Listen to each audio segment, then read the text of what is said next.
So hi guys, welcome back sa ating YouTube channel mga katropa. Ito si Kabady Moko, dito pa rin sa negosyo ng pagbababuyan, backyard piggery business sa Pilipinas. So ngayong araw na to mga katropa, paano nga ba ang tamang hatian sa pag-aalaga ng baboy?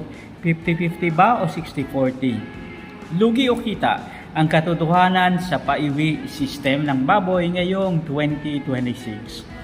So, diskarte sa pagbababuyan, hatian ng investor at tagapag-alaga. So, full guide mga katropa. Himayin natin yan.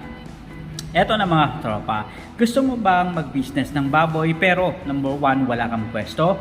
O ikaw naman ay may kulungan at sipag ka pero wala kang sapat na puhunan?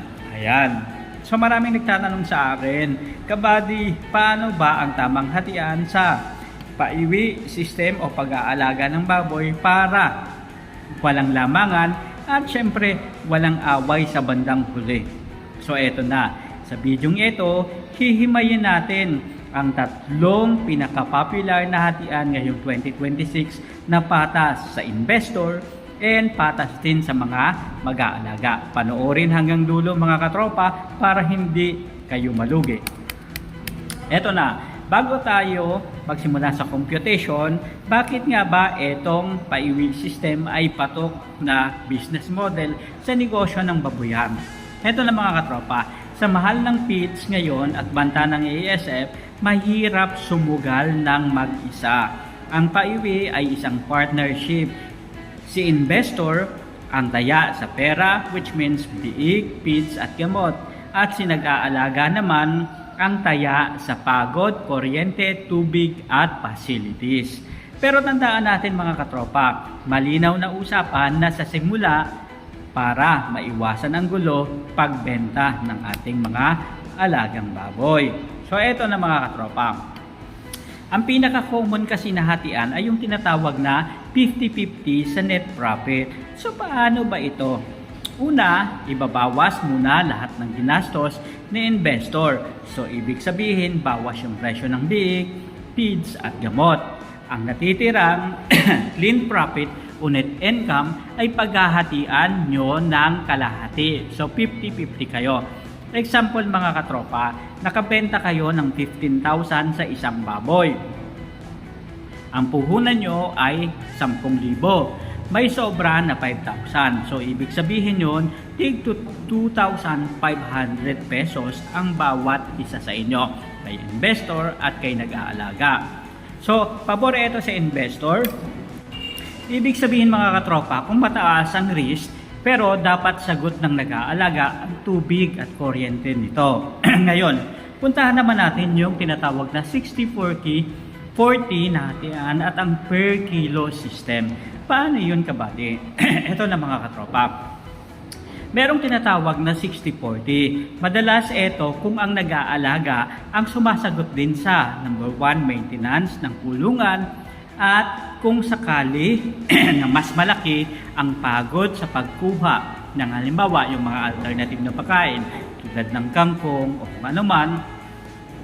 So maaari na 60-40 sa nag-aalaga. Ibig sabihin, mas mataas yung porsyento na makukuha ng nag-aalaga, which is 60%, and yung investor naman, mga katropa, is 40%.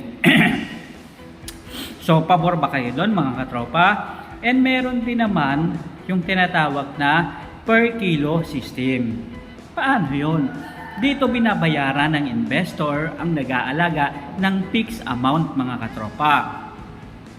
Halimbawa nito, 15 pesos hanggang 20 pesos kada kilong bibigatin ng baboy sa loob ng 4 na buwan.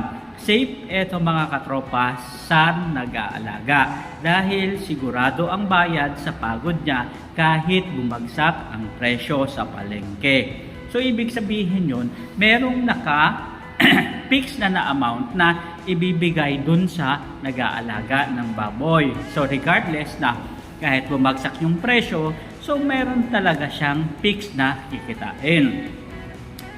Ito na. Ano yung tatlong golden rules naman para iwas away sa mga tulad nitong kasunduan na to? Una, meron kasunduan para magtagal ang partnership nyo. Sundin ang tatlong mga bagay na ito.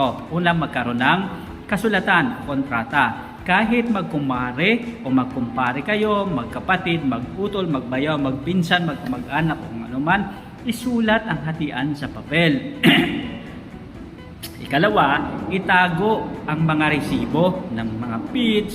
Dapat transparent si investor sa gastos para walang duda si nag-aalaga. Ganun din and vice versa rin mga katropa. And ikatlo is, paano kung mamatay si baboy o ang baboy? Ito yung pinaka-importante mga katropa. Dapat malinaw kung charge to experience ba ito o hahatiin din ang lugi. Karaniwan kung namamatay ang baboy dahil sa sakit o force majeure, yung iba pang mga bagay tulad ng bagyo at sakuna, talo pagod ng isa, talo ang pera ng isa. So ibig sabihin, pagod yung nag-aalaga and talo naman, luging-lugi naman yung nag-invest mga katropa. So dito makikita natin na mayroong advantage and disadvantage yung iba't ibang model na katulad nito mga katropa. Pero para sa inyo, ano ba talaga sa tingin ninyo yung mas magandang sistema at concept ng paiwi system? Payag ba kayo na 50-50 o 60-40 o iba pang sistema mga katropa o yung tinatawag na per kilo system? Sa ganito kasing sistema, maraming mga bagay at iba't iba yung sistema. Depende mga katropa yan sa mapagkakasunduan ninyo. Kasi sa bandang huli, kayo yung nagkasundo, magkabilang party, nag-aalaga at nagpapaalaga.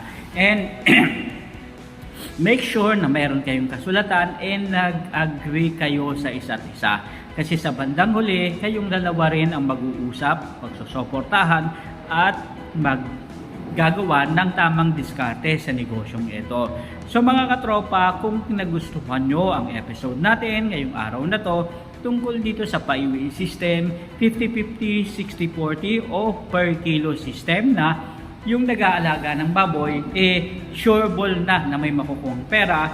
So, wag niyong kalimutan mga katropa naman na i-like, share, and mag-subscribe na rin para sa susunod nating mga episode tungkol sa pag-aalaga ng baboy at ibang diskarte sa piggery business dito sa Pilipinas. Maraming salamat mga katropa sa patuloy niyong panonood sa ating YouTube channel and malapit na tayong pumalo sa 90,000. So 10,000 na lang at magkakaroon na tayo ng boop, silver bokaton. Sana samahan niyo ako araw-araw sa iba't iba nating update tungkol sa negosyo ng pagbabayan at iba't ibang sistema na maaaring makatulong sa mga nais magsimula ng negosyong ito.